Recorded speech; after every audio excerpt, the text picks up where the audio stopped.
Without further ado, I'll first introduce our first speaker, Dr. Boris Janssen.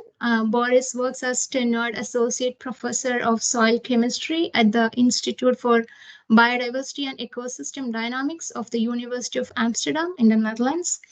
Of the various soil scientific disciplines, soil chemistry holds his particular interest, and he is very fascinated by biogeochemistry in general, and in particular by understanding the fate of soil organic matter and anthropogenic substances in terrestrial ecosystem.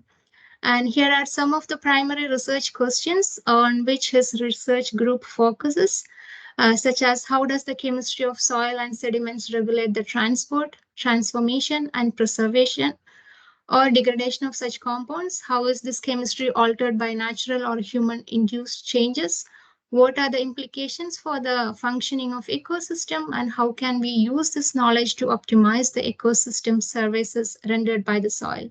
Yes, these are the questions he hopes to help answer through the research of his group.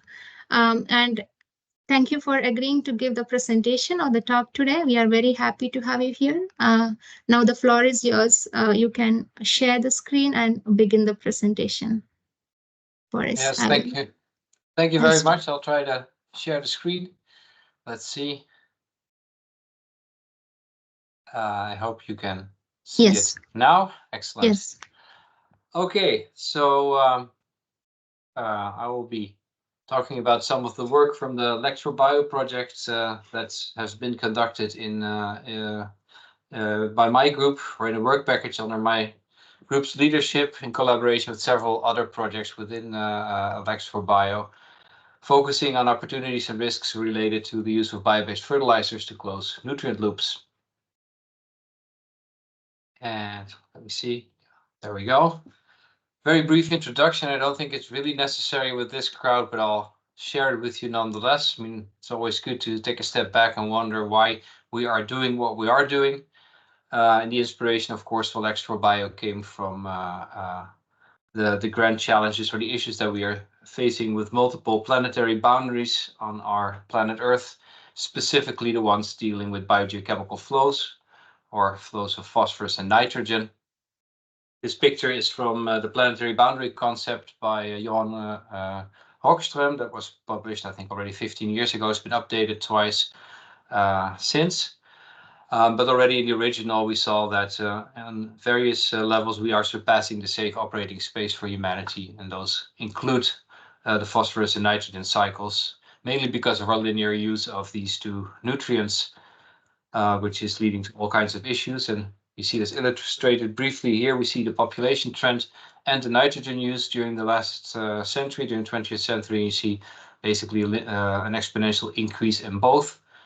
And because of the linear use of nitrogen and phosphorus, this led to an increased production of mineral fertilizers that are used via cradle-to-grave philosophy mainly, and that's leading to things like eutrophication, here in the Netherlands particularly, but also in other countries, soil acidification,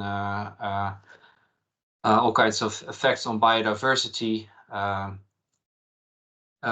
But also, if you look at phosphorus, for instance, of course, the inevitable depletion of rock phosphate that we use to produce it. Anyway, ample reason to look at introducing some circularity into the system, to look at ways that we can make better use of existing streams and reduce our reliancy on these cradle-to-grave mineral fertilizer production. So that is one of the bases or foundations of the Lex4Bio project. With Lex4Bio, we try to provide the basis for closing the nutrient cycles at the European level, looking basically at introducing circularity via the use of nutrient-rich waste streams. So we were looking at production of bio-based fertilizer, or BBFs. There has been some controversy about the exact definition of what a BBF is, but the way that we see it is basically the use of any form of waste stream. This can be plant-derived, look at or consider crop remains or harvest remains, can be animal-based, feather meal, bone meal, any side product from meat production or animal husbandry, but it can also be sludge-derived. So basically any side stream or nutrient-rich side stream that is converted via processing into a form of fertilizer that can subsequently be used in agriculture. So what we set out to do, Lex4Bio, is to connect technology requirements for site-specific fertilizers and try to produce efficient and safe bio-based fertilizers regionally from these nutrient-rich site streams, but also to provide a policy framework for optimizing the use of bio-based fertilizer and evaluate socioeconomic impacts thereof. So briefly about Lex4Bio itself. This was a large project, and I say was because you can see at the second bullet that the duration of the project is until the 31st of May, which is 2 days from now. So we're almost done with the project. It's almost been completed. We're finalizing it now, which makes it this actually a great opportunity to present some results, because it means also that almost all of the results are already in. The deliverables have been submitted to the EU. We have a review meeting next week.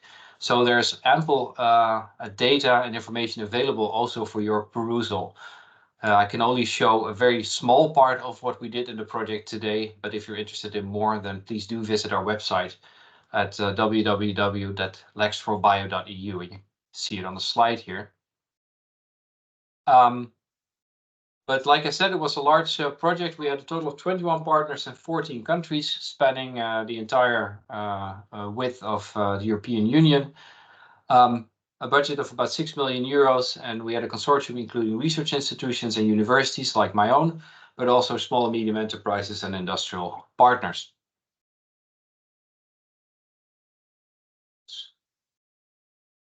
Yeah, so we had a large number of work packages within Lex4Bio, 10 to be precise. And these were as follows. In the first work package, we assessed the nutrient-rich site streams that are available and are used as bio-based fertilizers. So to basically make a selection also for which bio-based fertilizers to consider within the project. We had a work package where we focused on the general effects of bio-based fertilizers on soil quality and functioning and plant growth. Then 2 work packages looking specifically at phosphorus or nitrogen sources, or using bio-based fertilizers as phosphorus or nitrogen sources in several field trials across Europe. We had a work package focusing on the risk assessment of the application of bio-based fertilizers. We performed life cycle assessments to see what the overall impact and footprint of these bio-based fertilizer use would be as compared to conventional fertilization practices. We developed policy framework and focused on socioeconomic impacts for the use of the bio-based fertilizers. And then there were 3 work packages focusing on things like dissemination, communication, management, and ethics.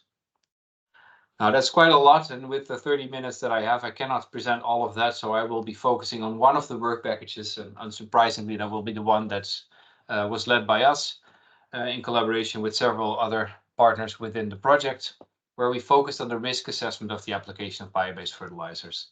Because it's, of course, a very nice story, and closing nutrient loops is something we all want and could greatly improve our sustainability within Europe, but there's also risks related to that. And it's very important to assess those. And these risks come in various shapes and forms and are, of course, related to the source of the bio-based fertilizers or the site streams that we use. And these can this can be the introduction of pollution, which will be the focus for today, but also other things. You could introduce antibiotic resistance into a soil by the use of bio-based fertilizers, for instance, or you could lead to alteration of the soil's microbiome by their application. So these were all things that we needed to consider if we are to give advice to the EU about the potential of applying bio-based fertilizers within Europe. So what I will be focusing on today is some case studies, work that was mainly done at the University of Amsterdam here by a PhD student, Yan Dong, and a postdoc, Shukta Das. The PhD student has some additional funding, so he's actually still finalizing some additional projects. And what we did is we screened 13 low-risk commercial bio-based fertilizers that were selected in this first work package as shortlisted fertilizers for consideration Lex4Bio. These were also applied in field trials in some of the other work packages, and from 2 of those field trial soils, we took samples and also analyzed those for potential introduction of pollution. And finally, we did a persistency study where we looked at the persistency of these pollutants in soils. We looked also at crop uptake of the potential pollutants and the effects that bio-based fertilizers might have on the persistency and bioavailability of pollutants in soil. So like I said, various sources means various potential pollutants for soil and crops originating from the use of bio-based fertilizers. This is a list, it's not an exclusive list, but these are some of the pollutants that we focused on.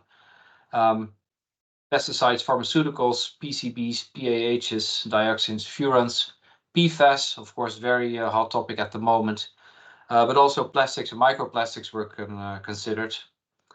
And depending on the origin, you would expect one or more of these categories to potentially be present.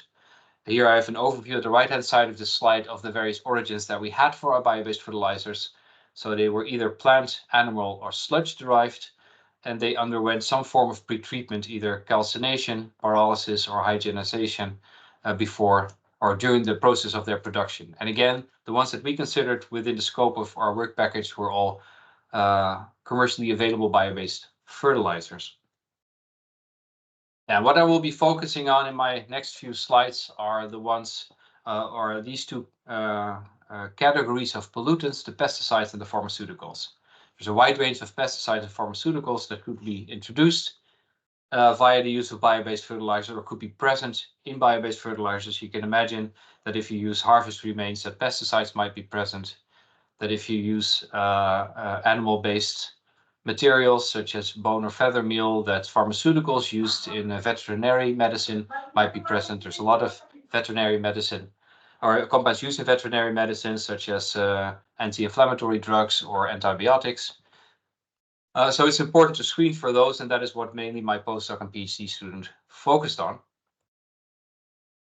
Here we have the phosphorus bio-based fertilizers that were applied within Lex4Bio, and you can see here that they are from a various origin indeed. Some of them agricultural or plant-based, some of them sludge-based, and 2 of them were veterinary or poultry-based. So you see here origins ranging from meat bone meal, struvite, sewage sludge, chicken manure, sunflower husk. So a very wide range of potential side streams that were considered. And here are the ones with the aim of introducing nitrogen into the soil, the nitrogen bio-based fertilizers. They are a bit more uniform in their origin in the sense that most of them were veterinary or poultry derived.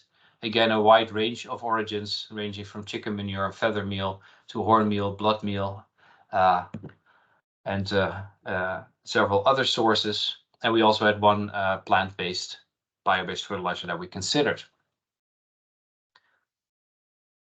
So these are the bio-based fertilizers that we tested for the potential presence and introduction of pollution.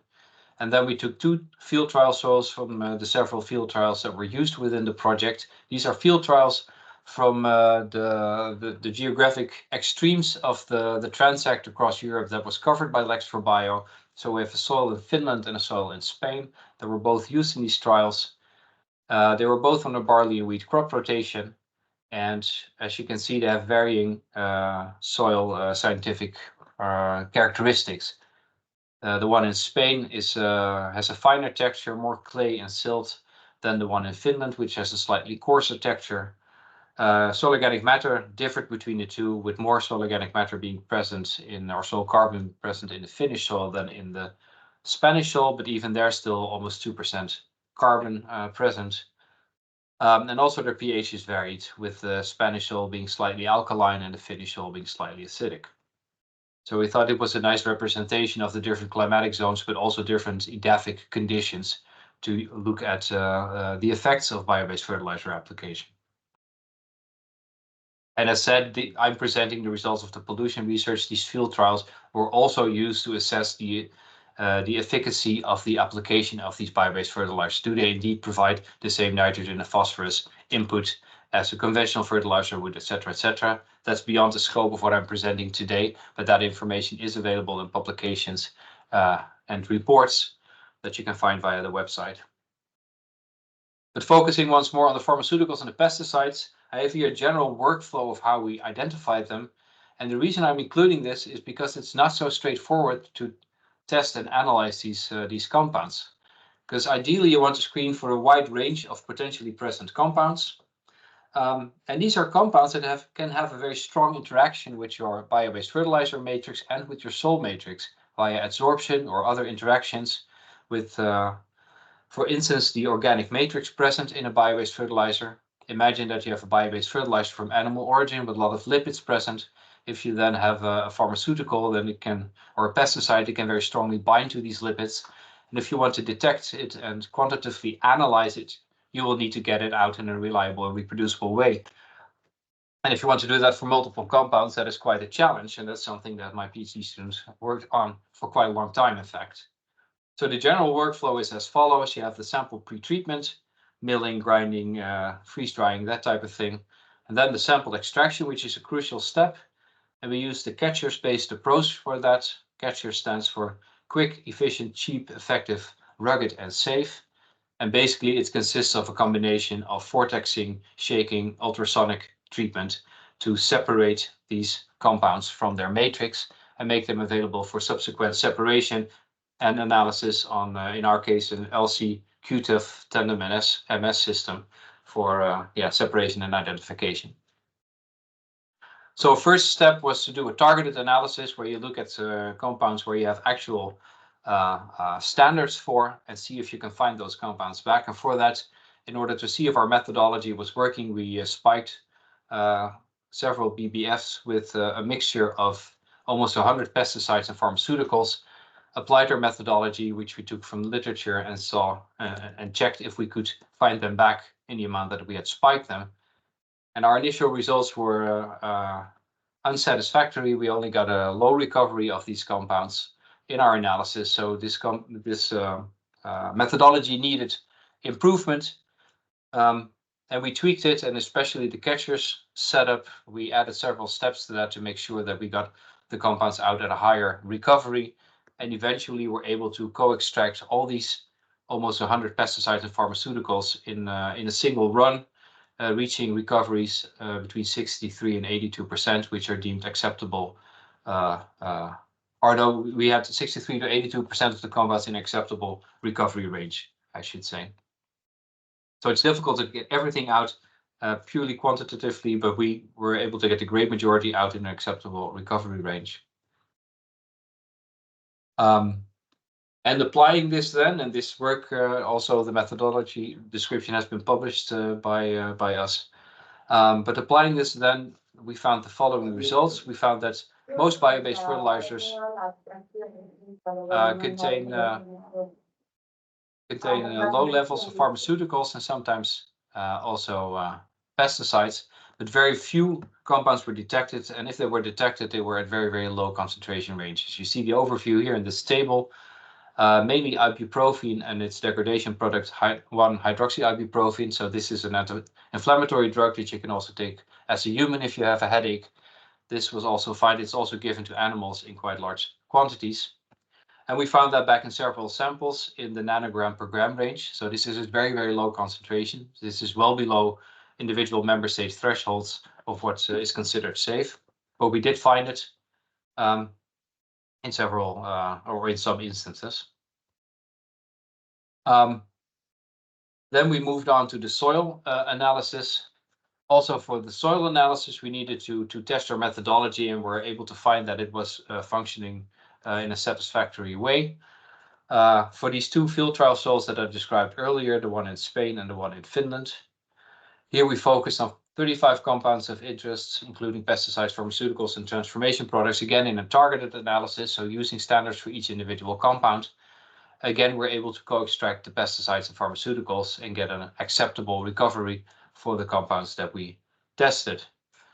So with that, we had the methodology developed to screen the bio-based fertilizers, which we did, and found these minimal concentrations of mainly ibuprofen. We were also able to apply it to the soils and the field trial soils. And here we did an analysis of the soil samples before the application of bio-based fertilizers and after, because we also needed to consider potential legacy pollution. there might be pollution already present because of previous land use, and this would not represent then pollution introduced by the bio-based fertilizers. So in the before soil, so that's the soil before application, we did find ibuprofen and again 1-hydroxyibuprofen in the soil from Spain, soil A. We didn't find any targeted pollutants in soil B, the Finland or the Finnish soil. And after application, again, we found ibuprofen and 1-hydroxyibuprofen, this time in both soils. And also in soil B, we found Lenasil, which is a pesticide. Again, the concentrations that we did find were very low in the nanogram per gram ranges, as you can see in the two tables here at the bottom. So that was, of course, very interesting, and also these results are quite favorable because they show there's only a limited number of compounds present, and the compounds present are present at very low concentrations. But this was, of course, a targeted analysis, so we might miss compounds that were not present in our set of standards that we applied. So in the next step we did is a suspect screening, where basically you do not use standards initially. Instead, you use this workflow that is described here. We use the Patron software, which we developed in-house, which is a comprehensive mass spectrometry-based non-target analysis workflow that basically you do the analysis, you find peaks in your mass spectra and in your chromatograms, and there's an automated peak detection analysis, and then it's matched with a list of potential suspects. And you get a certain confidence interval of the chance of that compound actually being that specific compound in the suspect list. And for this, we use the Norman priority list, which contains almost 1,000 compounds of interest, including many pharmaceuticals and pesticides again. So applying this to our samples, in this case the BBFs, you get a picture something like this. On this picture, on the x-axis, you see the various bio-based fertilizers that we tested. On the y-axis, you see compounds that were found or suspected to be found. And these little circles indicate two things: the intensity of the circle, the intensity of the color, I should say. So the darker the color, the higher the level of the compound that was found. And the larger the circle, the larger the confidence that it is indeed the compound. So small circle, small confidence; large circle, large confidence. And the darker the color, the higher the intensity of the compound present. So then the next step is for the ones where you have a high certainty and a high presence to do a subsequent target analysis using the standards for the compounds that you suspect are there to confirm the actual presence of the compounds there. So it's the follow-up then. Well, applying all this, we did find some compounds that, in addition to our target analysis, and caffeine was a very important one that we found, albeit again in very low amounts. So in total, we found 20 organic contaminants corresponding to common pharmaceuticals used as anti-inflammatory drugs, again, beta blockers or stimulants. Only one of them, caffeine, overlapped between the two experimental sites and between the treatments. So it was found after treatment with bio-based fertilizers in both sites. And many of the other compounds were found in the analysis of samples before treatment or showed other varying results, leading us to the tentative conclusion that the ones that we found were mainly not introduced via bio-based fertilizers, but mainly represent legacy pollution. So some take-home message after the screening of bio-based fertilizers and soils is that this combination of suspect screening and target analysis offers the opportunity to screen bio-based fertilizers and soils for a large number of potential pollutants relatively quickly, and I say relatively quickly now that we have the methodology developed. And the methodological development took a long time, but the advantage is that in our methodology we considered a wide range of matrices and a wide range of bio-based fertilizers, and also 2 different soil types. So it's quite a robust methodology, and we're quite confident that you can apply it to other bio-based fertilizers that we have not considered here as well, since we covered the main categories, main types of matrices that are normally present in bio-based fertilizers. Now, second conclusion is that the target analysis and suspect screening showed a low threat for soil pollution with pharmaceuticals and pesticides due to use of the tested bio-based fertilizers. Okay, so that that is the screening. So we are not too worried about pharmaceuticals and pesticides being introduced via the use of bio-based fertilizers. So that's good news. But a second thing that we wanted to consider is what is the potential impact of the application of bio-based fertilizers on the fate of the compounds that are potentially introduced. So if you are introducing pollution via bio-based fertilizers, or you're adding bio-based fertilizers to a soil where there's already legacy pollution present, how does this affect the fate, the bioavailability and the persistency of that compound? Now, because the concentrations were so low, we needed to spike our bio-based fertilizers and our soils in order to actually find a result and be able to monitor this.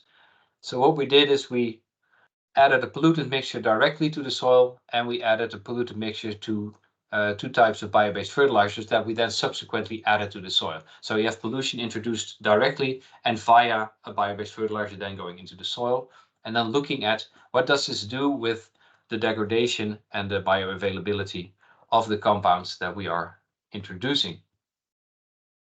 And I'm just showing one slide for one specific compound where we have some results here. This is also work, well, the manuscript is under consideration at the moment, but we hope it will be accepted soon, so then this will also become available. But what you see here basically on the x-axis is time, so number of days. On the y-axis you see concentration. This is concentrations in the soil of naproxen in this case, which is also an anti-inflammatory drug, also used in human medicine. And what you see here is three colors. The orange line is pollutants or naproxen directly added to the soil. The green line is via plant-based bio-based fertilizer, and the purple one is via an animal-based bio-based fertilizer. And what you see happening here is that the degradation goes slower for the pollution introduced via the bio-based fertilizers than for the pollution directly introduced into the soil. And the reason for this is that this, or we think the reason for this is that this compound is absorbing to the bio-based fertilizer matrix, most strongly so to the animal-based one, which has the most lipids present, and therefore its bioavailability for the degrading microbial community is lower. So it takes them longer to degrade it. It first has to be released, desorbed. So over time it is degraded, but it goes slower than if you add it directly. So that means that if you introduce pollution to the soil via bio-based fertilizers, it may persist a bit longer than based on literature data for pollution directly present in the soil. And this is of course important to consider. It is still being degraded, so we don't see that there's a higher truly persistent or non-reactive fraction, but the degradation goes slower. And linked to that, we also found that the bioavailability is indeed lower if you do sequential extraction. I'm not showing this here, but if you do sequential extractions, looking at various fractions, easily or more difficult to desorb fraction, you see a shift if it's introduced via bio-based fertilizers. And what's very interesting is that it doesn't only work for the pollution introduced via bio-based fertilizers, but if you add bio-based fertilizers to a soil where there's pollution already present, also it is impacted because part of the pollution present already in the soil will adsorb to the matrix of the bio-based fertilizer. And as long as this bio-based fertilizer is there, the bioavailability will be lower. So basically lower bioavailability, but higher persistence. And the overall effect is, of course, mixed. I mean, a longer persistence means that you have the pollution for longer. Lower bioavailability means overall lower crop uptake, so a lower risk of crop uptake. So in the end, it's. But I should stress again that we did this with spiked samples because the actual bio-based fertilizer concentrations were too low to actually detect these effects. So it's mainly also from a scientific point of view or looking at long-term persisting legacy effects that this is of interest. Yeah, so some tentative conclusions, I've already explained them. So all pharmaceuticals showed low to medium persistencies in the soil under studied, but the application via bio-based fertilizers prolonged the half-lives of the pharmaceuticals in soil, most likely via absorption processes. And the effect was the largest for the animal-based bio-based fertilizers, most likely owing to its molecular composition. Yeah, that brings me also to the end of my presentation. We are now, like I said, finishing the Lecture Bio project. We have crop uptake experiments where we already produced first results, and these are present in our deliverable reports that we submitted to the EU. But like I said, my PhD student has some additional funding, so he's carrying out additional crop uptake experiments, and that will be combined with the data already reported to the EU as one package in a manuscript still to be published. We had final presentations. I had this in my original presentation because this webinar was supposed to take place in February, so then I could do a little announcement of our final presentations, but of course these dates have already passed. But we did present our final results at the Manu Research Conference in Antwerp earlier this year, and also at the NERM conference in Brussels in April. And what we're doing now is, we integrated the results, delivered everything to the EU, and this is now being assessed by the EU over the next periods. Yeah, then I want to acknowledge some people. These, the first two I really do need to mention are Shubta Das and Xian Dong. That are the postdoc and the PhD students who did most of the work of what I've presented today as part of their research projects. Then our lab technicians, Rick Helmes, Eva de Rijke, and Samira Absala, who assisted and coordinated a lot of the lab work that we did. And my three senior colleagues, John Parsons, Antonia Pretorius, and Chris Slootweg, who co-supervised these projects. And with that, I reached the end of my presentation. So thank you very much for your attention. And I guess we'll be doing questions later after the second presentation. Yes, indeed. Thank you very much, Boris, for that very informative presentation. Yes, indeed, we will discuss. We have questions in the chat. We will take the questions and discuss further during the open discussion. But now we move on to the next speaker. I'll continue sharing to quickly introduce our next speaker. Yeah.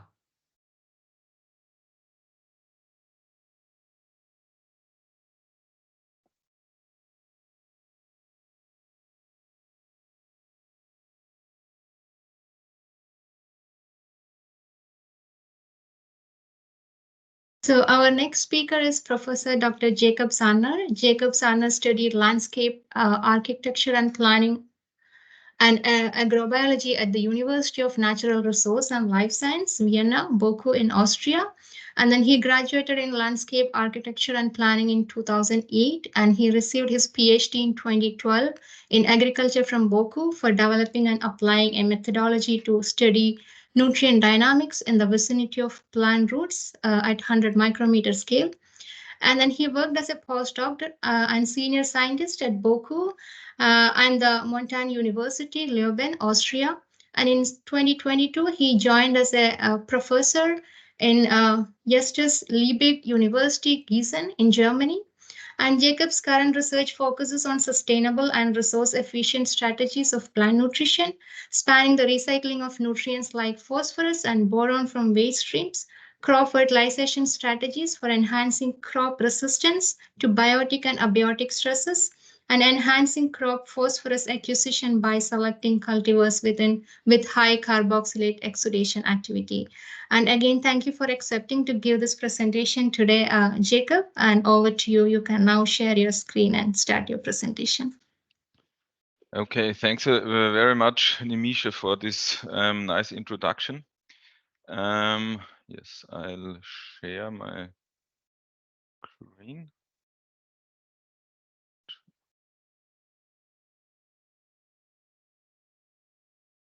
Okay, I hope my presentation is visible. Yes. Yes, okay, great. Good. So I'm also a member of the Lex4Bio team. And yeah, thanks a lot, Boris, for introducing the project so nicely, so I don't need to do this anymore. Great stuff. Good.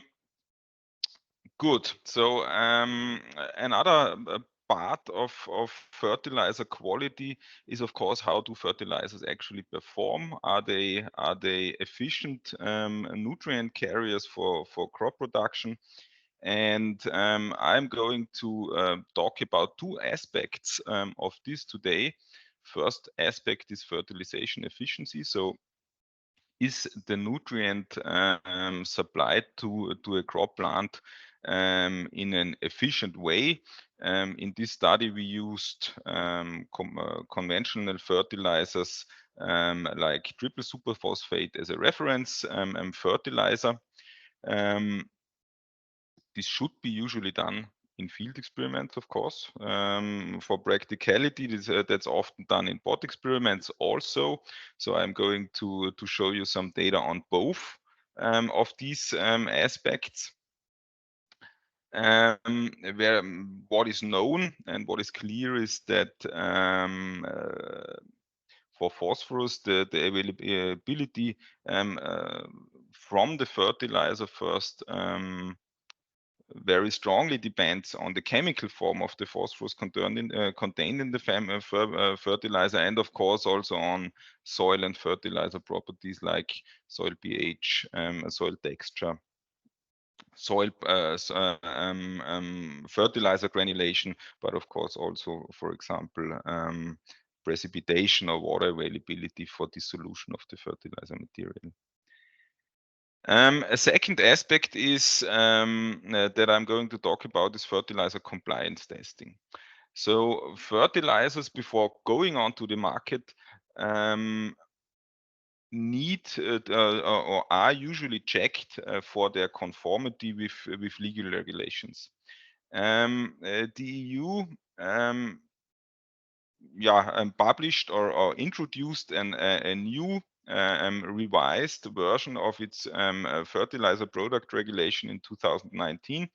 And this is at the moment the basis for bringing fertilizers, including recycling fertilizers, on the EU market, labeled as CE fertilizers. And all of these fertilizers can then go to or can be sold in the entire EU. So don't need to undergo national checks anymore. This is so there is there is this conformity assessment mechanism for this. I'm going to give a little bit of an introduction to this because regulations are not very complicated, but if you read through these documents, they seem very complicated. So first, this compliance testing is looking at the so-called CMC, which is the component material category. So the material the fertilizer is produced from. I'm coming to this in one of the next slides. And the fertilizer or also other materials that are treated in this regulation are classified into a product function category. Product functions can be fertilizers, nutrient sources, or limes for pH adjustment of soil, other soil conditioners, and so on, the ones you see listed here. But we are looking at fertilizers in this case. Good. What are the requirements for the marketability of a fertilizer as an EU fertilizer product? So first, the product must meet the requirements that are defined for these product function categories, and I will show some of these requirements in one of the next slides. Then they must also belong to one of the allowed starting materials. So there are some starting materials that fertilizers cannot be produced from, and that are still under debate. I'm not so sure if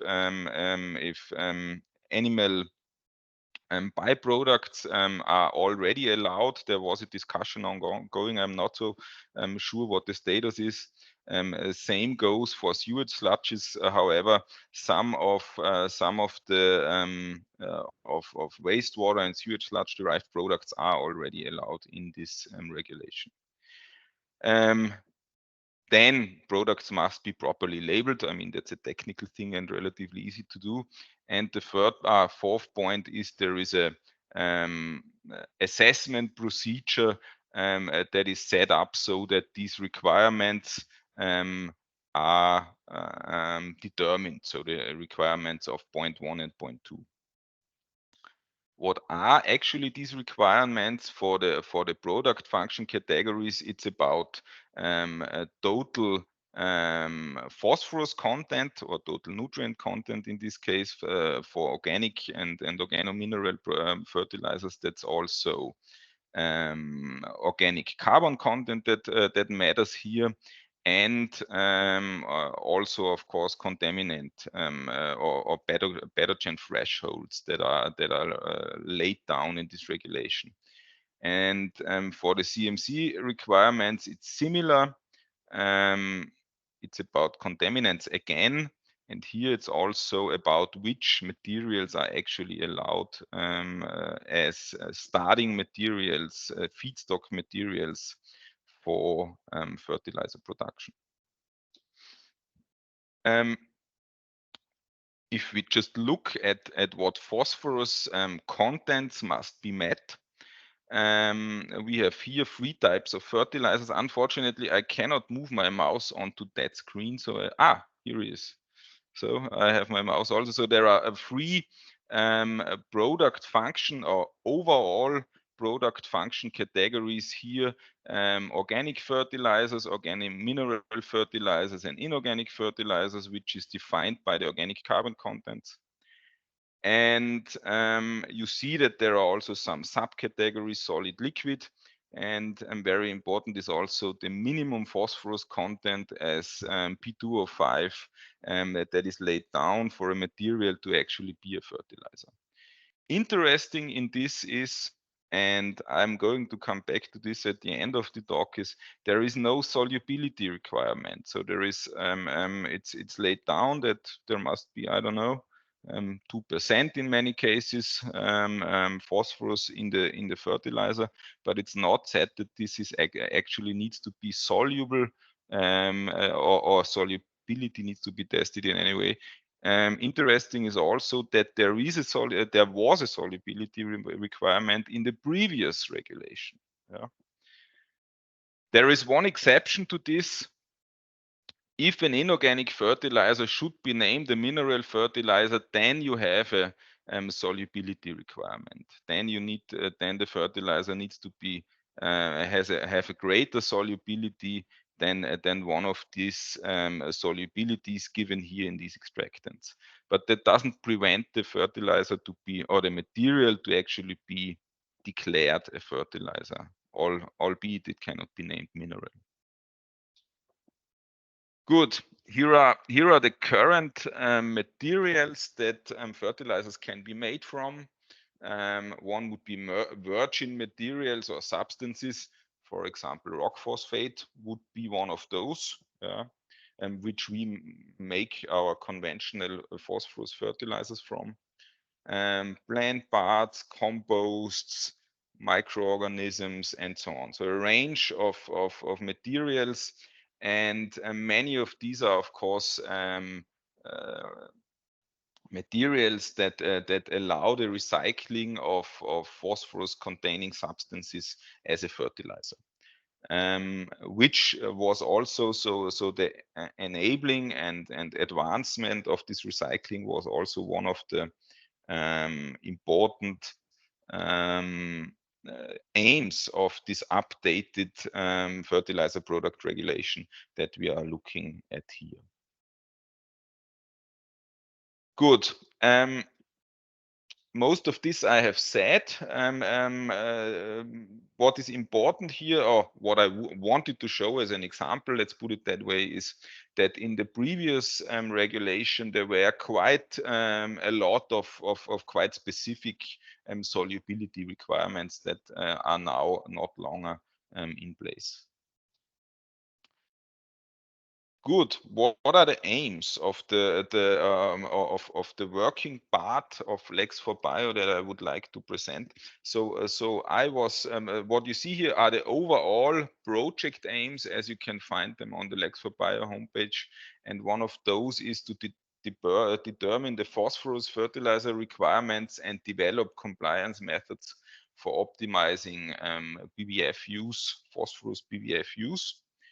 And the work package 3 was the agronomic phosphorus work package in this project that I was part of.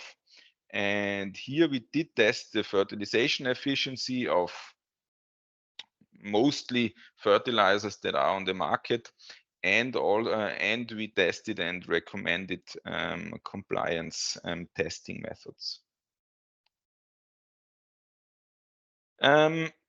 Maybe a word to the fertilizer selection, and Boris, you mentioned that also there were short-listed and long-listed fertilizers. So in the beginning stage of the project, there was quite a big effort of finding a large range of phosphorus and also nitrogen fertilizers, recycling fertilizers that were preferentially already at the market. There were some parameter set, of course, for what we are actually looking for. So first thing is they should comply with this feedstock materials that are laid down by the regulation. They should have a minimum phosphorus content, and we went here for a very low minimum content. If you consider the table we saw before of 1% P2O5, they should be quite homogeneous in their quality. Then the entire set of materials should cover a broad range of these fertilizer feedstocks materials and the product function categories, so that we get a representative overview of the fertilizers that are on the market. And the products chosen should either be already on the market, so either already be in use or at an advanced developmental stage of technology readiness level greater than 6. And what I show you here is the short list of phosphorus fertilizers. The shortlisted fertilizers was a smaller group of fertilizers, very far in their development, mostly on the market already, and materials that were already known to function quite well. And why did we, and these materials were the most intensely tested materials, or that was the idea throughout the project. For the phosphorus materials, we had 8 of these shortlisted materials, and then there was a long list. And for phosphorus, there were another 31 fertilizers on this short list, and less work was done on these shortlisted materials containing both experimental materials and materials that are already on the market. Yeah, so to give us a larger set of fertilizers.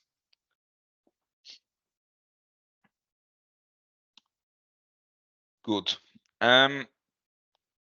So what did we do in these 2 studies that I'm going to show you now? So the first part is dealing with the fertilization efficiency.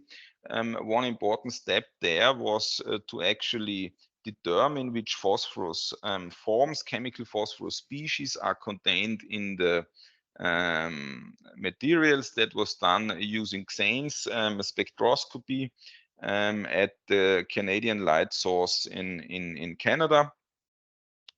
We tested fertilization efficiency in bot trials and in field trials.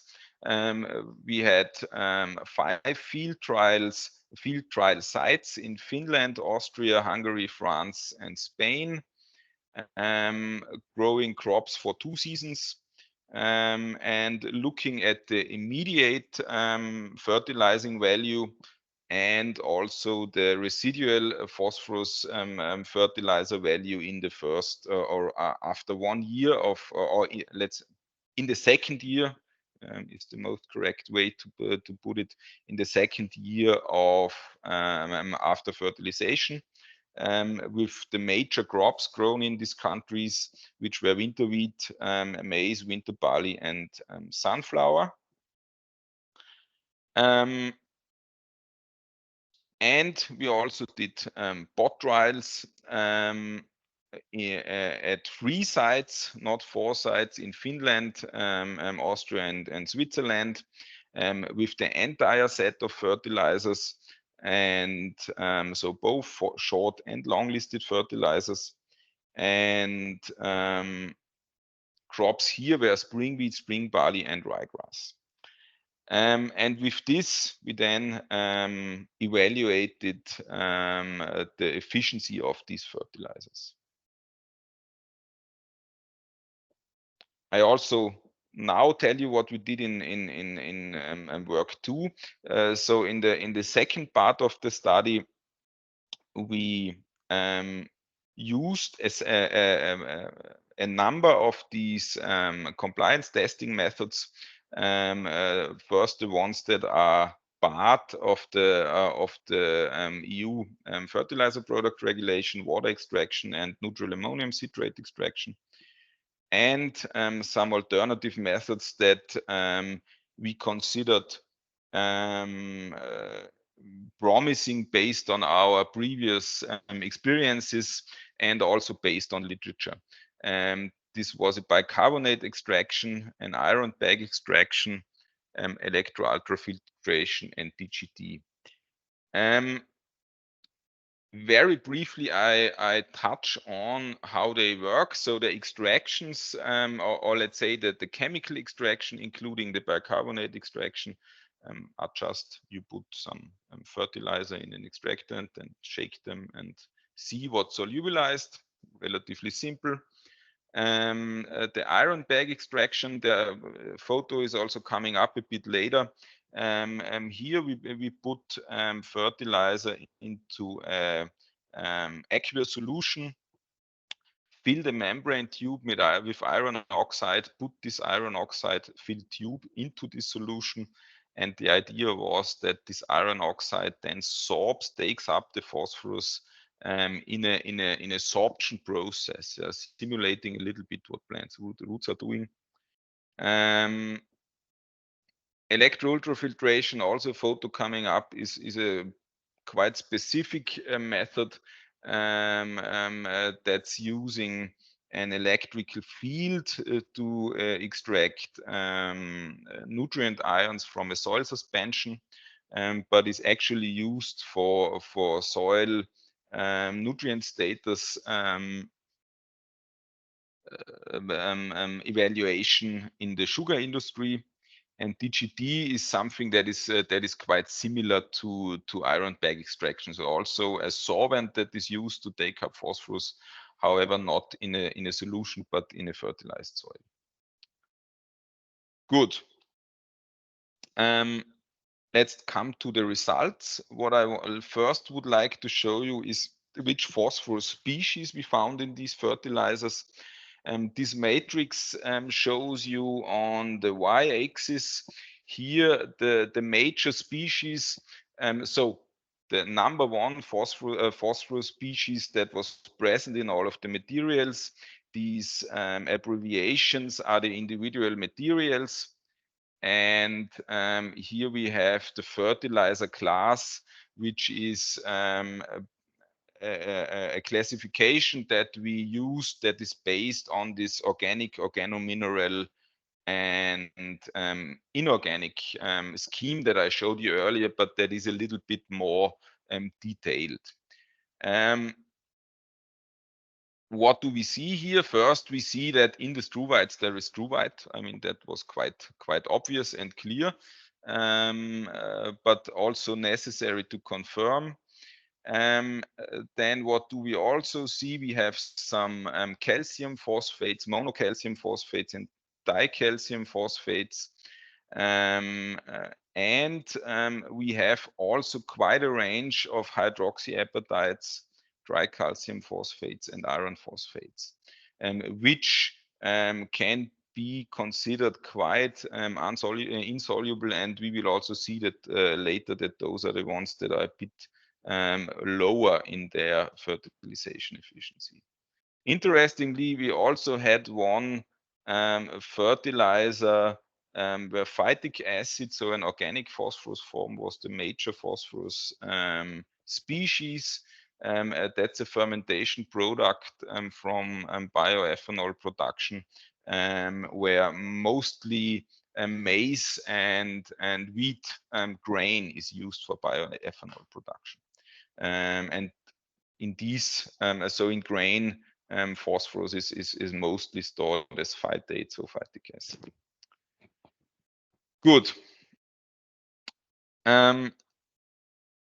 Let's come to field trials. Our Boku field trial even made it onto Google. That's a Google photo of that field trial. It was fun to see. That's wheat grown in 2022. This is now not only this Boku field trial. As I said, we had 5 trial locations. That's an overall evaluation of all our field trials in both seasons and in all field plots.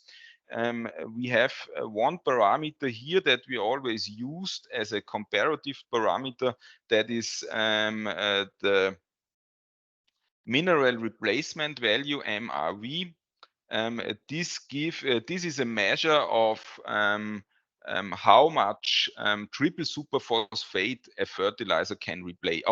Can replace is not quite correct. Of what the fertilizer or what the phosphorus uptake. That's the right way to say it. What the fertilizer, what the phosphorus uptake from an individual fertilizer is in comparison to triple superphosphate. So if we take this green one here, from this green one there was maybe 25% of phosphorus taken up compared to the same amount of triple superphosphate provided to the plant. Good. I also wrote down here on the side the fertilizers that we actually tested. Quite common recycling fertilizers, fertilizer products actually. And generally we see that there is quite a large variation, but statistically there is no a significant difference of these fertilizers to triple superphosphate, even though the variation is large. I mean, I have to point this out because this is also very obvious. This is actually a very good result. So these fertilizers on the short list that are on the market work quite well, even though there is some variation. What are these fertilizers? True White is a precipitate from wastewater that's very often or they put forward as a phosphorus recycling material. Poultry manure or ashed or combusted poultry manure litter. Ash deck is a material that is made from sewage sludge ash with a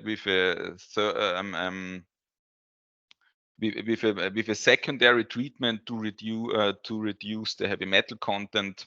And then we have some meat and bone meal and chicken manure, sunflower husk ash. And this bioorganazole is actually the phytic acid containing fermentation residue.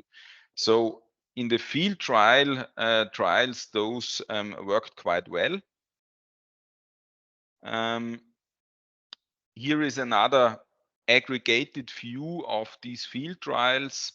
And what we show here in the color in that color scheme is the chemical phosphorus species with one phytate or phytic acid species, quite a few 3-calcium phosphate species, so hydroxyapatites that are usually showing low solubility, and dicalcium phosphates and ammonium magnesium phosphates that often have a very, very good solubility.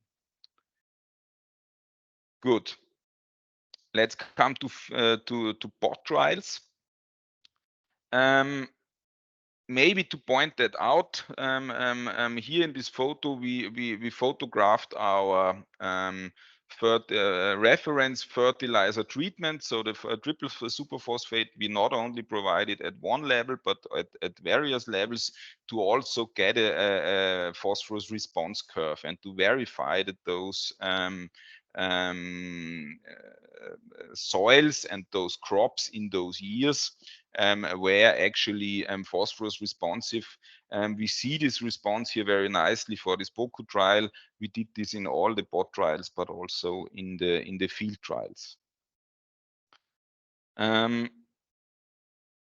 Good. This is the big picture of the fertilization efficiency of the individual fertilizers in the individual free bot trials that we conducted.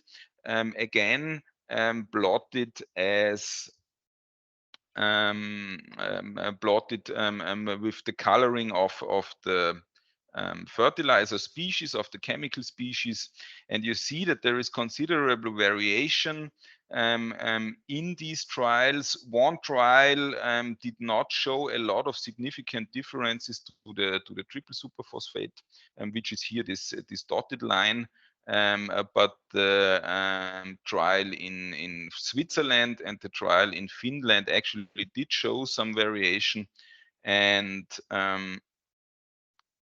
if we look at this again in an aggregated view by chemical species and also by the fertilizer classes we assigned, then we see that there are so this black bar, that's important. This is the reference material, or the violet bar in these graphs back here. So this is the triple superphosphate, and here, and we see that some of these fertilizers are very close and statistically not different to the triple superphosphate. That's the struvites, and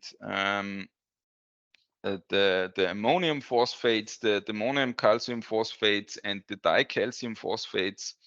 The phytic acid in these spot trials was a little bit lower so which is actually different to what we saw in the field trials. And then at the hydroxyapatites and iron phosphates, as we could expect, are actually lower in their performance than the triple superphosphate. These two back here we just could not identify, so we put them individually. We don't really know where those two belong to. Now it's interesting to see which kind of fertilizers class in terms of fertilizer classes, if you don't or if we don't know the actual chemistry of the phosphorus, would be the good ones, the struvites, very expectably, of course. And then in the inorganic class, we have a soluble and an insoluble group that we predefined.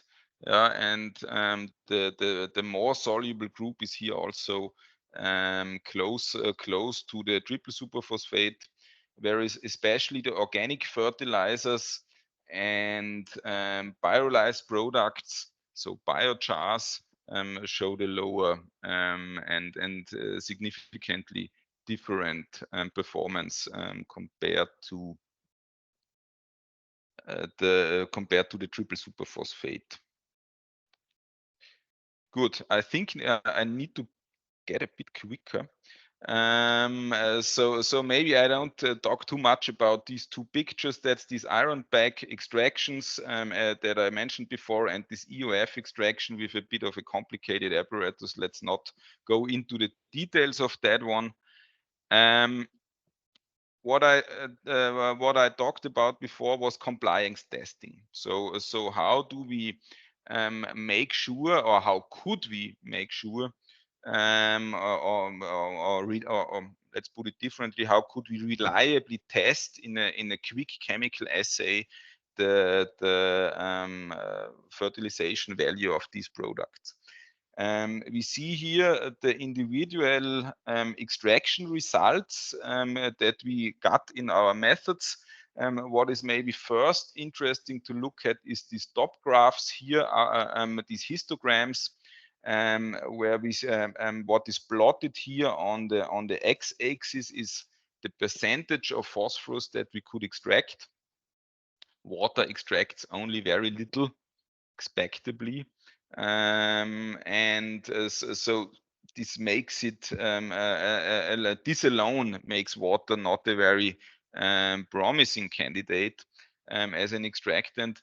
Then there are and then there is a sequence of increasing solubility of phosphorus in these testing methods.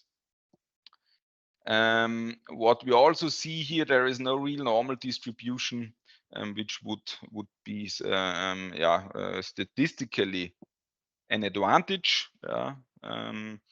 And what I also would like to point out, DGD is a bit of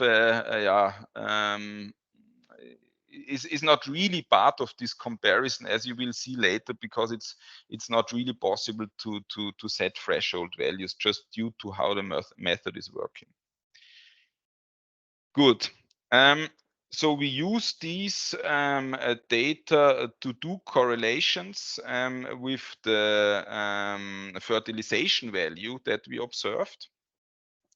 So we did these correlation plots for all of the methods we used here. We used Kendall's tau correlation coefficient due to the normality and homostochasticity not really being given in these data sets.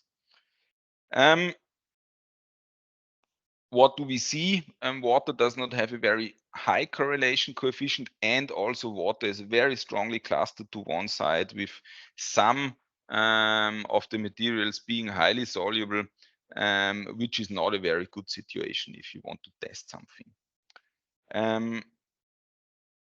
Neutral ammonium citrate also has a very strong cluster towards high solubility, has has a lower correlation coefficient given the range of the other methods, but it's not too bad if you look at the spread.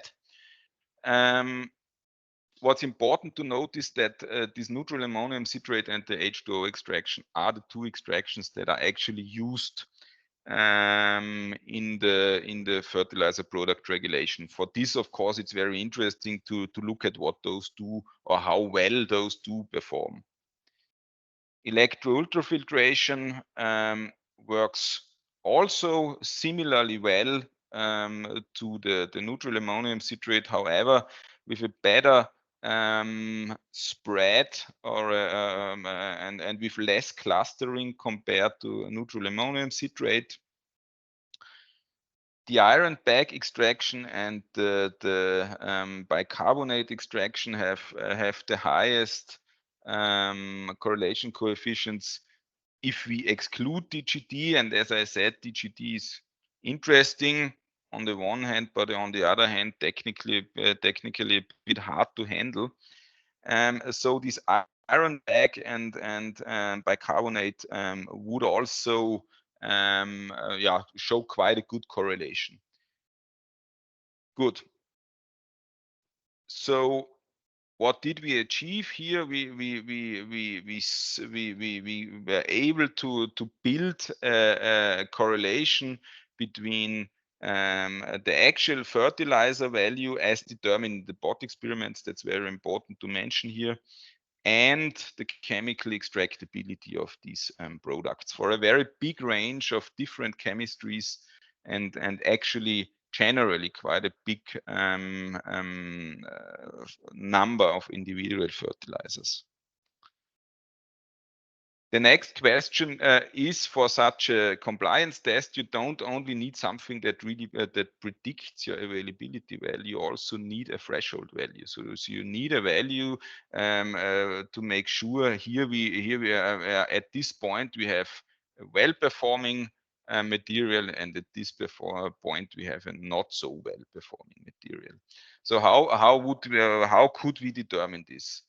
What we did is we classified the fertilizers based on their phosphorus uptake efficiency, measured as this MRV, as ineffective or effective fertilizers. That was done based on their overall fertilization efficiency. Yeah. And so the green ones here are the effective ones, and the red ones are the ineffective ones. As soon as we do this, we can choose a threshold value, for example, this red line here in EUF, and see how much of these fertilizers would be classified correctly. So how much of the green points lie on the right side and how much of the red points lie on the left side, and how much false negatives and positives does this method actually produce. We did exactly that. So this is a representation of such an endeavor. What we see here is red false positives, as this red line here, depending on the particular threshold value that we choose for a method. Then we have false negative values, which is the blue line here, and then we can build a sum of these. Yeah. And at the point where we have a minimum, a threshold could be set. Yeah. That would be a good point, because there we would have a minimum of falsely classified materials.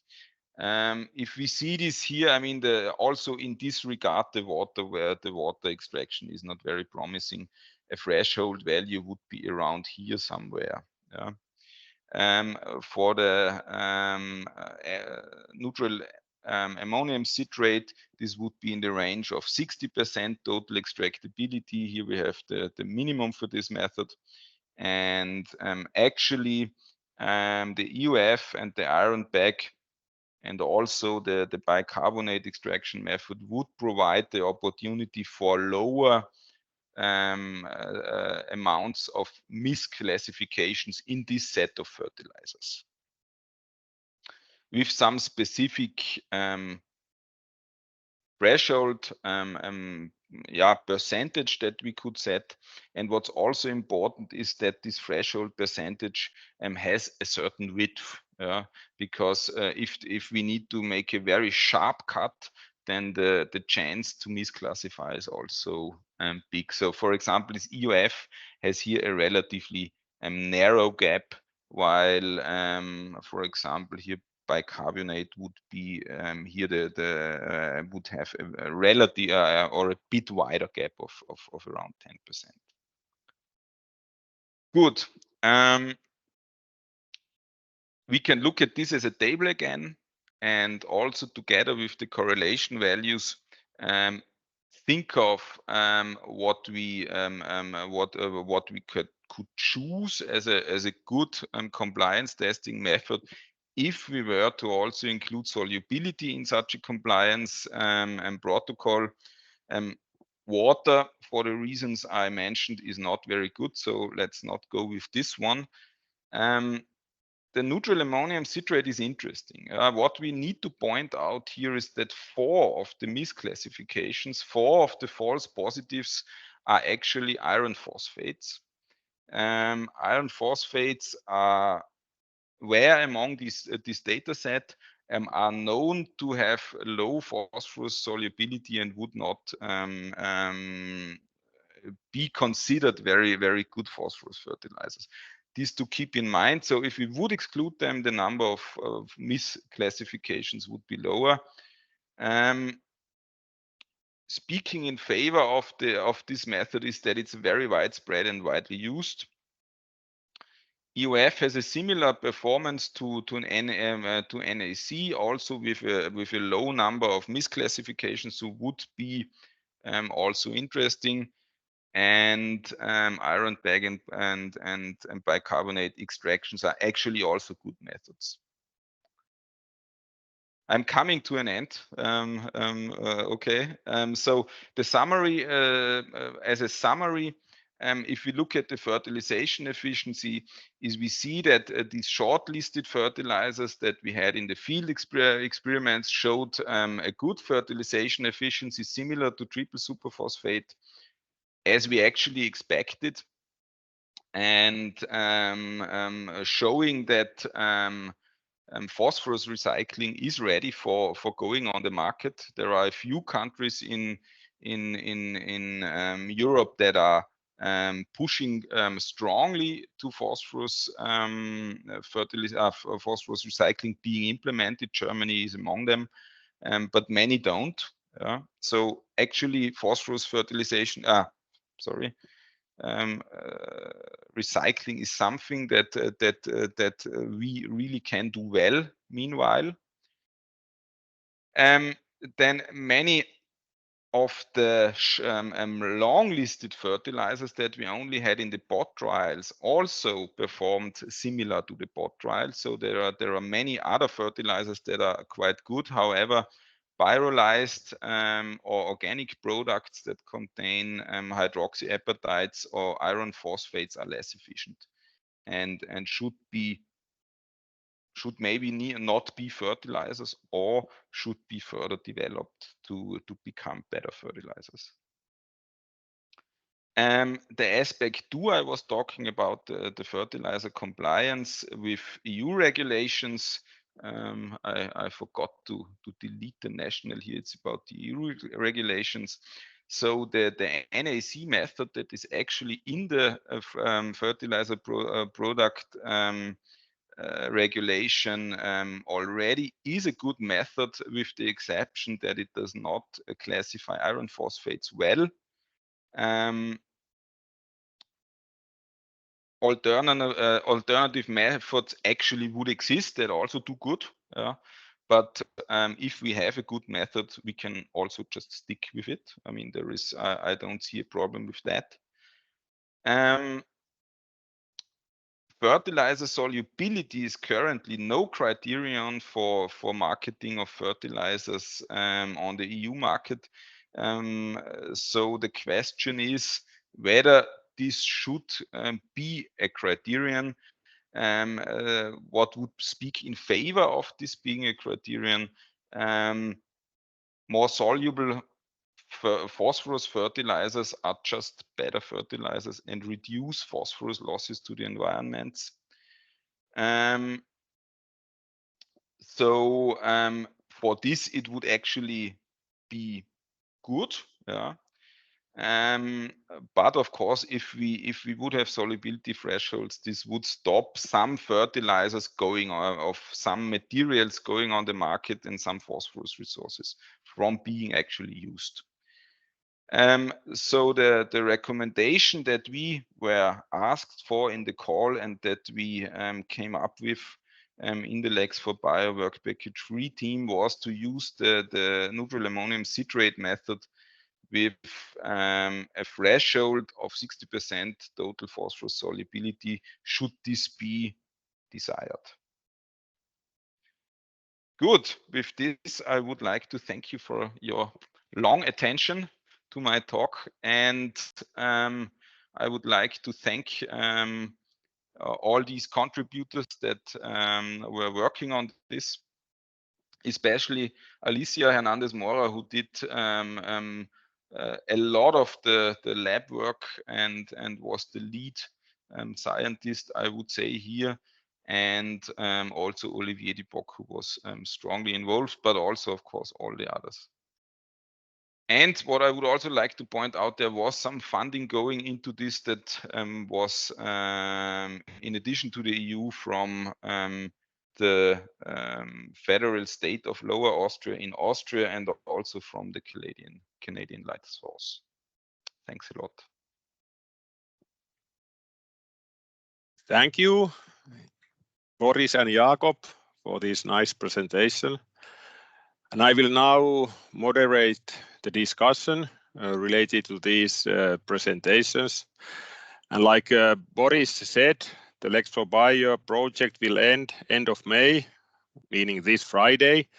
So all these deliverables can be found from the project website after they have been accepted by EU. So that's the place where you can find all the results. But now we go to discussions, and I think there is quite some questions added to the chat, and we can go through them in order that they have appeared there. And the first question seems to be for Boris by Marcela Fernandez de Sousa. The question is, if I understood, there are no standard methods for measuring these pollutants in bio-based fertilizers. Are there any initiatives at the EU level to develop standard methods for such contaminants? And are these contaminants already taken into consideration in the fertilizing products regulation? Yes, thank you, Kari. No, there are no standard methods that I'm aware of. This is also due to the complexity of the actual extraction, as I showed. As for the legislation, if you look at the legislation, there are several norms, but these are mainly for. I know that there are several norms for soil at the member state level. I don't think there are overarching EU norms for that. But I must say it's not entirely my expertise to know these legislative measures. I know that it was quite difficult with Electro-Bio to get actually all this legislation, which varies from member state to member state, to get an inventory of that. That was an entirely separate work package looking at that. So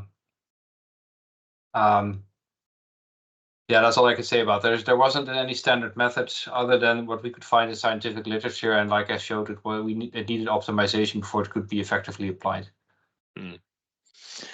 And like you showed, there are so many of these organic contaminants, so that this could be a quite challenging to make standards for all these contaminants. I don't know if there is any comments from the audience regarding these standards.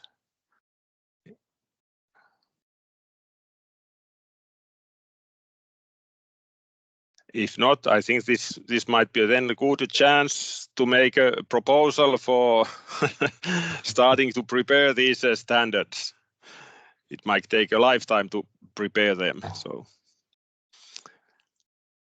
then Jakob had made a question to Boris. Is there long-term sorption fixation of pharmaceuticals in soils or bio-based fertilizers? Well, this depends, of course, very much on the type of pharmaceutical that you're looking at. But the ones that we considered, and this is a very wide range of potential contaminants, we did not see a long-term sorption or fixation in the soil. Basically, everything degrades in a reasonable time frame. This is not to say that there's no recalcitrant fraction at all. That's always possible. This is, of course, very much dependent on the composition, the molecular composition of the soil. If you have a certain composition, you might get strong adsorption, you might get a strong fraction that is then preserved longer. But in the field, or in the tests that we did, the incubation tests that we did, we saw degradation of all the compounds that we added within a time frame of several months, and usually actually quite faster than that. In this your study, of course, we included these bio-based fertilizers that are quite mature and already on the market. So what is your let's say feeling? What is the best technology for removing these contaminants? I suppose from the raw materials you might have a higher concentration than in these actual products that you were analyzing. Yeah, so all that depends again a bit on the fertilizer, but if you want to remove any of these organic contaminants, then a pyrolysis methodology is usually quite effective, because you basically just thermally break the molecules apart. This is of course quite different if you look at heavy metals, because these are elements, and you can apply heat whatever you want. You're not going to remove those that way. So I think Yeah, well, basically any of the pretreatments that we saw are effective in getting organic pollutants out, but I think the pyrolysis is quite an effective method in that. But there are also filtration methods and other pretreatments that could be applied. But for instance, this ash deck that was also measured by the previous speaker, that was a sewage sludge project, which are the more high risk ones, I suppose, that underwent ashing as a pretreatment. So some form of burning or thermal energy can be quite effective, and it is quite indiscriminate towards the specific type of pesticide pharmaceutical. As long as the energy is enough, you will essentially break that down. Yes. Jakob also asked that what was the amount of BPFs applied to the soil in this test? Was it close to real fertilizer application? Yes, this was. I don't know from the top of my head what the exact amount was, but it was close to real to the amounts that were also applied in the field tests. So, but as said, we had to spike the bio-based fertilizer in the soils with contaminants to actually see effects, because the contaminants levels were so low that if you just apply the bio-based fertilizers as is, as I showed in my results, then you find hardly anything. So if you wanted to study the subsequent effects in the soil, like degradation, etc., we had to spike it because the concentrations were so low. I was also wondering, because you analyzed these soils from field trials from Finland and Spain, and from Finnish side there was no, you couldn't detect any contaminants prior to application of BPFs, but then after application you could detect in the Finnish soils or Finnish soil, but not in Spanish soil. So could there be also this climatic effect that in let's say at a higher altitude or latitudes the degradation might be slower than in southern Europe? Let me just quickly check, because I think we also found in the before, so the soil before application, we found already pollution in the Spanish soil, but not the Finnish soil. But after application, we found this pollution in both soils. The only difference was this Lenasil, this pesticide, that we found only in the Finnish soil, and it was very close to the detection limit. So what I think there what might be the reason that we did not find it in the Spanish soil is that it may have been absorbed maybe to the clay minerals present there. It was a bit more clay-rich soil. So if you get a bit more absorption there, then you don't detect it. And it was very close, like I said, to a detection limit. We were at, let me see, 28 nanogram per gram, which is, a very, very low amount. So I think this one single compound that we found is not enough to draw very deep conclusions about climatic gradients, but I think my first guesstimate would be that it is linked to the difference in soil composition. Yes. There's also a question by Jakob that how does plant growth impact pharmaceuticals in soils? Do you have an idea? No, well, we didn't test this. Well, only thing we tested with our crop uptake experiments is to see if there was actual uptake. Of course, plants will input organic matter into the soil, which might absorb pharmaceuticals, and they have root exudates, which will locally impact the soil environment and might also lead to further solubilization of the pharmaceuticals. I mean, the root exudates are exuded in order to get nutrients into the plants, and this may also affect the pharmaceuticals or pesticides, depending on the molecular characteristics of these compounds. But I can say that in general, but we didn't specifically test this within our trials. Okay. Then Marcella had a question for Jakob, but also all participants. I could not find in the FBR any definition of solid or liquid. I understand that for most products that this is fairly obvious. But when working with slurries, does anybody know if there is a minimum dry matter content for products to be considered solid according to the FBR? I have to say I also don't know. I don't know. Sorry. Is there anyone who is specialist on FBR or does know this one? I don't know. I have read it also, this FBR, but I can't remember that I have seen the definition. What is the minimum dry matter content in order to consider as? Hello, I can try if you want, but I'm not Yes. sure about.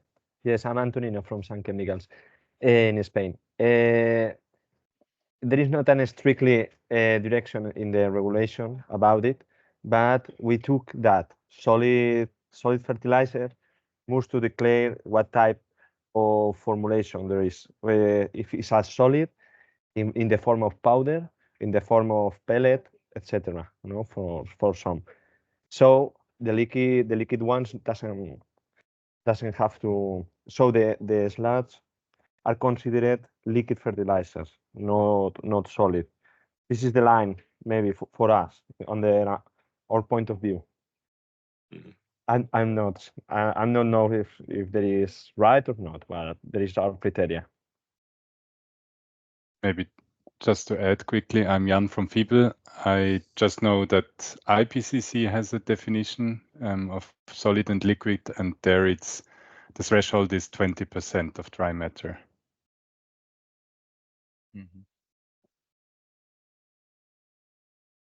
Okay, we finally got an answer. Great. Then question from Ari.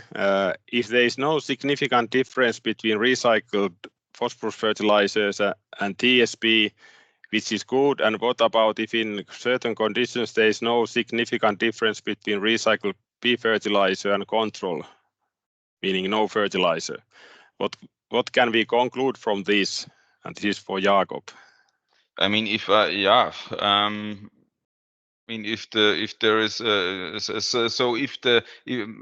just to get that right, if there would be no difference to the control and the TSP, I mean, then actually, then we are in a in-between situation that we cannot statistically determine very well. I mean, that's of course always unfortunate. Of course, I mean, it depends. Fertilizer efficiency not only depends on how well the solubility of a material of the nutrient is. It also depends on other growth parameters. It depends also strongly on water availability. So it actually does depend on growth conditions a lot, and especially in the field, this can of course be or lead to the situation that phosphorus uptake from a fertilizer is not much different to phosphorus uptake for control, or also that the uptake from a very good fertilizer is very similar to the uptake from a not so good fertilizer. So often in pot trials, that's a bit easier to control, because watering conditions can be well controlled. What is often a problem in pot trials is that if you use very small soil volumes, you have a very high rooting density, and then very often the phosphorus uptake from a lot of materials is high because the roots grow so closely to the actual fertilizer particles. An in-between solution, and we had a few of these trials actually in Lex for Bio are container trials with big containers. Often big trash cans are used, 120 liter, 200 liter trash cans. That's quite some effort to handle those. But that's kind of in between the field situation and the very well controllable pot situation, but also has a much more realistic routing volume per plant. Ari, yes, I hope this answers your question. And quite often there is also a simple explanation that field site is such a high soil phosphorus value that you don't get any yield responses, which we notice also in Lex for Bio. So, and we have shown that more than 70% of the EU's cropland has such a high P status that there is no yield responses with phosphorus fertilization. Of course, it's different with nitrogen. You need to apply at least some amount every year to have yield responses, because nitrogen and phosphorus, they are so different crop nutrients, or they behave differently in soil. And of course, nitrogen is needed much more than phosphorus, so this is also one reason. Any other comments on this point?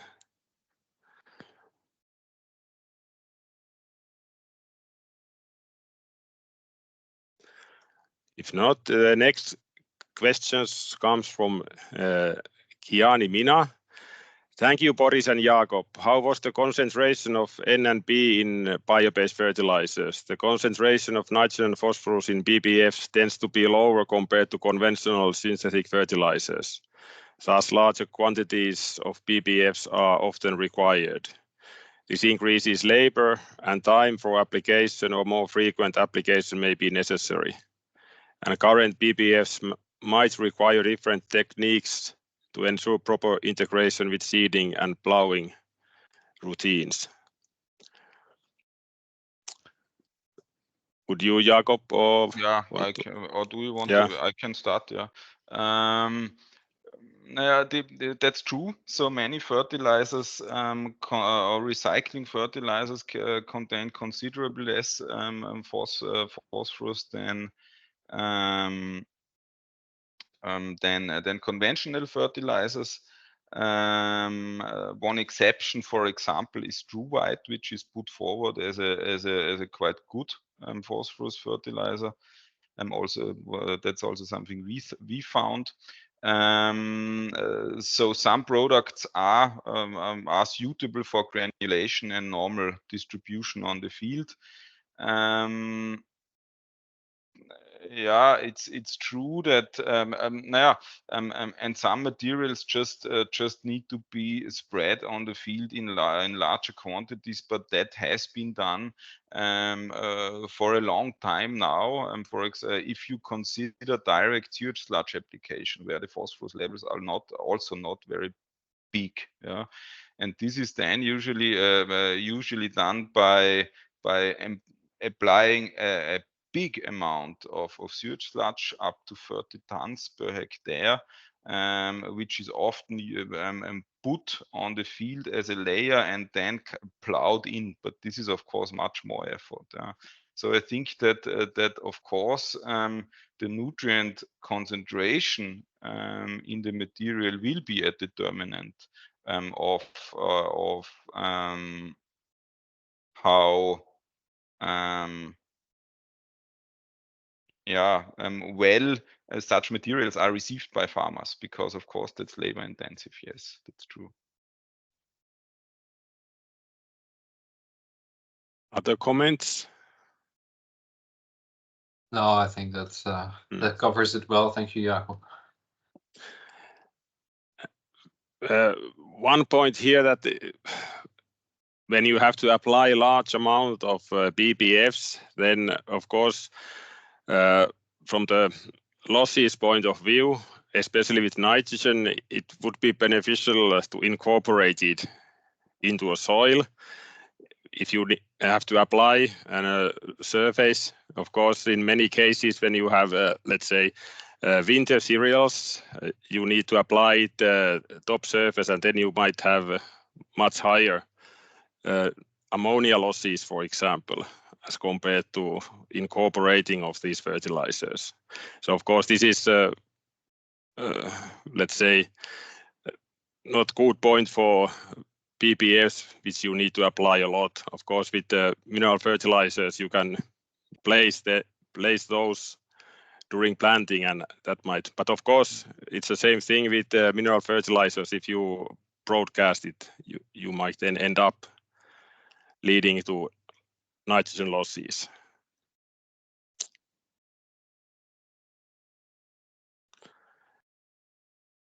Well, the next question is how far is the tackling of heavy metals in sewage sludges, and by when can we expect sewage sludges to be applied on agricultural fields? Yeah, this is the exact removal treatments for heavy metals are a bit outside of my area of expertise, so I cannot really say anything about that specifically. Other than that, I don't think that the use of raw sewage sludge is something that we should want to do or pursue, and also this is not allowed in. I don't know if it's banned in the EU entirely, but at least in several member states, this is not permitted, because then you run a risk of including a whole plethora of potential pollution. So you would always need to pre-treat it in some way, and this is in fact what is happening with some of the bio-based fertilizers that we considered. This ash deck that I mentioned before is a sludge-derived one. So yeah, with proper pre-treatment, the sewage sludges can be used. I mean, we had a little side project here in the Netherlands, where the Green Pea project, where we used urine from Dixies, so these portable toilets at festivals, pop festivals, and looked at production of bio-based fertilizer from that, which was quite successful. It needed extensive cleanup, because you can imagine at such festivals there is also quite some substance use, both legal and illegal, which you see back in the actual urine that is collected. But it is definitely possible to clean that up. This wasn't heavy metal so much; it's mainly pharmaceuticals that we found. So yeah, in general, specifically heavy metals, I'm not sure what the exact methodologies are, but I think always pre-treatment and some quality control will be needed if you want to safely apply these things from sewage sludge origin. Maybe I can also comment on this. Heavy metal removal is actually, or there are technologies. That's also the reason why we included this ash deck material, which is actually not on the market yet, into the phosphorus shortlist. What is done there? The sewage sludge is first combusted, and then the ash undergoes a heating treatment with chlorides added, and this produces volatile metal species. So the metals are then separated as volatile forms, and this works well. Also has the effect of increasing the solubility of the phosphorus, which is often also in ashes a problem. So there are technologies to do this, and this is actually also the way to go forward that many companies think in phosphorus recycling from sewage sludge. When it comes to practical or coming into the practice. So this is being discussed at the moment strongly in Germany. Actually, there are legal regulations that phosphorus recycling is legally required by, I think, at the latest 2032 for 50,000 person sewage sludge treatment plants in Germany, and a bit earlier for 100,000 people plants. And similar regulations are on the way in Austria.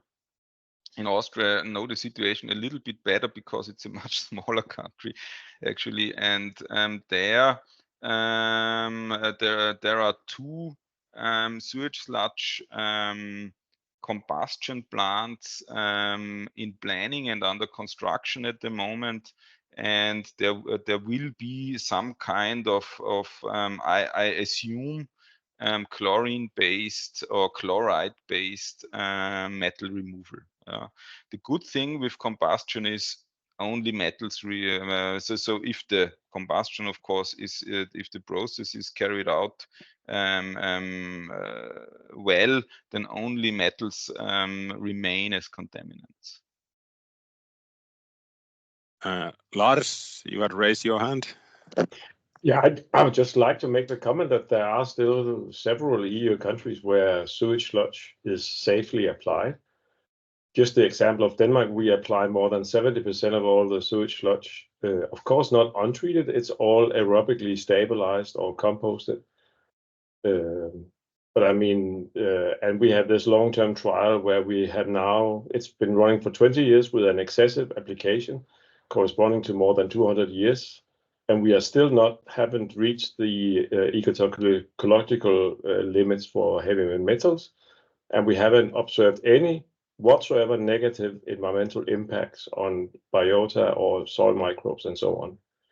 So I just want to say that, yeah, in many cases and in many bigger cities or in many bigger industrial areas where source tracking of contaminants has not been carried out sufficiently, then of course your suggestion is right. But I would say there are in many cases where sewage sludge also the application of treated sewage sludge also has the impact that there is very little environmental negative impacts, but many beneficial in terms of soil biology and nutrient recovery.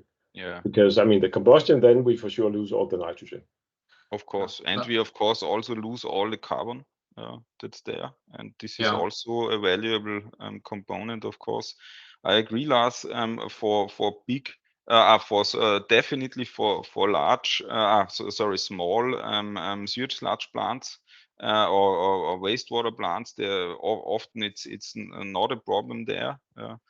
In big cities, one of those plants I mentioned, combustion plants, will be in the city of Vienna, and there we have a sewage treatment plant for 2 million people. And there it's a bit different. A lot of hospitals are connected. All the street runoff is going into there, which is a lot of plastics from the tires of the cars and so on. So it depends, I guess, strongly on the treatment plant. Yeah, I mentioned specifically untreated sewage sludge, but if you either treat it or at least monitor it, then I think that I wouldn't see any fundamental objections against using it. And also you can compare it, of course, to the use of animal manure, which is quite widespread used all over the EU, including my own country, which is basically also sewage sludge, only it comes from animals rather than humans. So in that sense, it's also, there's a bit of a gray area there. Also there we see, of course, also negative effects. In fact, in the Netherlands there have also been cases of heavy metal pollution because of the application of pig manure, which led to elevated copper concentrations because of the copper contents of the fodder that was used. But I would think you would need, with some form of quality control and stabilization, I can clearly see the benefits that you mentioned, Lars. And we did analyze quite many, let's say, in a previous projects where we have been analyzing sewage sludges from Sweden, Finland, and Germany, and the heavy metal contents, they were quite often quite at low level. So I don't think that the heavy metal issue is a very big one currently. I suppose it has been earlier when sewage sludges from industry went directly to sewage sludge plant, but not anymore. I would be more worried about organic contaminants, like Jakob also mentioned, pharmaceuticals either used by households, or if you have hospitals or other medical clinics, then you could get potentially quite some pollution from the pharmaceuticals. Yes. But that's in big cities, of course. Yes. Okay, the next questions goes to Jakob. What was the threshold that was used to distinguish between effective and ineffective BPF?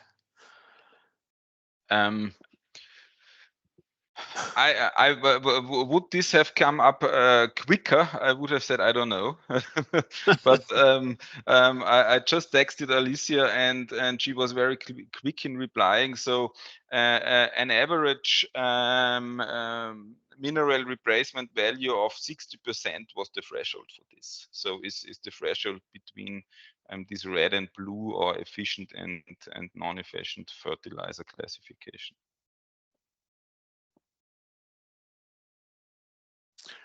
I was just wondering that could this threshold value also vary, let's say, across Europe? Of course, we have to have a legislation that concerns all European countries, but then we have different climatic and soil conditions in Europe. So would these threshold values, would they vary from side to side? You mean for the compliance test methods? For example, you show that this some of the fertilizers have very low water solubility, especially these, for example, meat and bone meal based fertilizers.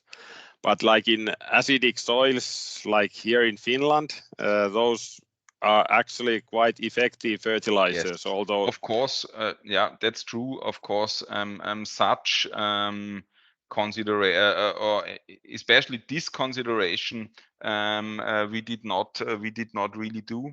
So of course it makes a big difference what the pH of a soil is, and if I apply also rock phosphate to acidic soils or to carbonates or calcareous soils, that's a big difference, of course.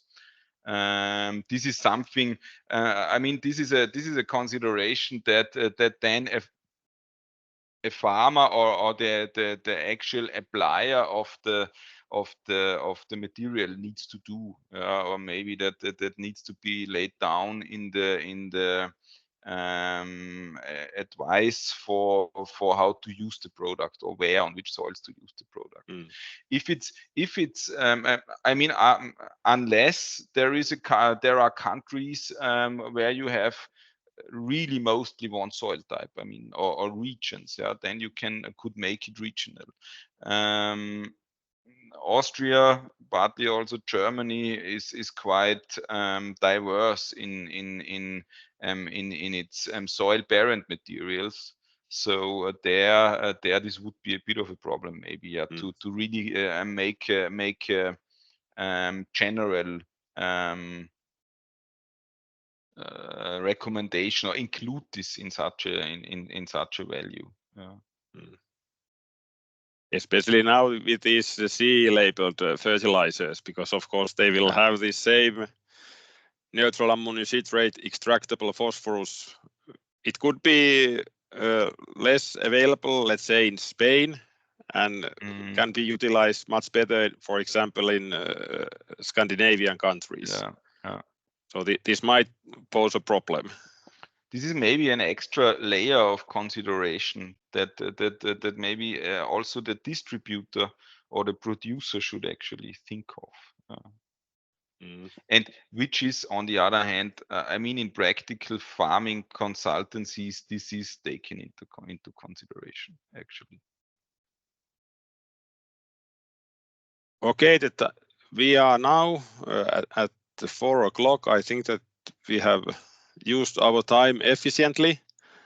I will thank all the speakers, and I will give floor to Nimisha for closing the webinar. Yeah, I think we can wrap it up. Thanks everybody for participating, and thank you all for actively participating in the final discussion. I hope to see you all for the upcoming webinars and a different working group. Yeah, and I don't have anything else to say, but thanks again. Yeah, thank you. Thank you. Bye. Bye. Bye-bye. Thank you. Have a nice day.